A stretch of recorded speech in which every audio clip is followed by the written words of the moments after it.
बातमी कल्याणमधून आहे। कल्याणच्या रुक्मिणीबाई रुग्णालयामध्ये अँब्युलन्स न मिळाल्यानं एका महिलेचा मृत्यू झालाय, असा आरोप महिलेच्या नातेवाईकांनी केलाय।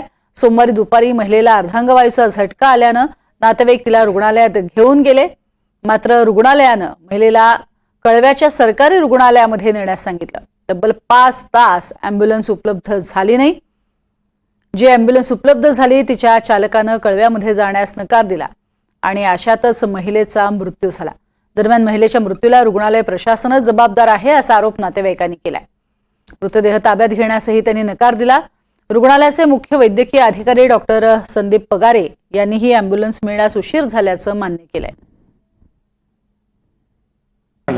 तिला ना अचानक लकवा मारला, तर आम्ही हॉस्पिटलमध्ये घेऊन आलो। तेव्हा हॉस्पिटलमध्ये एक पण डॉक्टर नव्हता, कोणीच नव्हतं। ते एक पण गोळी नाही दिली, एक इंजेक्शन पण नाही दिलं तिला, फक्त बेडवर झोपून ठेवलं। आमच्या एक डॉक्टर बोलला की तिला पुढे घेऊन जावं लागेल, तर आम्ही म्हटलं ठीक आहे, मग आम्हाला ॲम्ब्युलन्स द्या। तर काय बोलले ते ॲम्ब्युलन्सवाले, एक पण नाही आमच्याकडे ॲम्ब्युलन्स आता अवेलेबल नाही आहे। आणि नंतर आम्ही प्रायव्हेटवाली पण मागवली 500 रुपये देऊन, पण ते अजून 500 रुपये देऊन पण ॲम्ब्युलन्स आली नाही। हॉस्पिटलची आलीच पण नाही आहे, त्यांची पण अवेलेबल नाही आणि पैशावाली पण नाही आली ॲम्ब्युलन्स।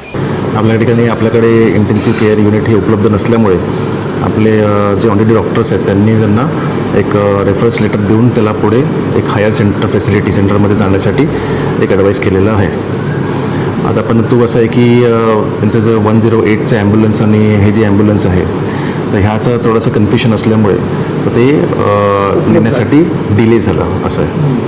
तर त्यासाठी हे जे आहे आता ह्या ठिकाणी त्या बिचारी डिसीज तिचा मृत्यू झालेला आहे। पण आता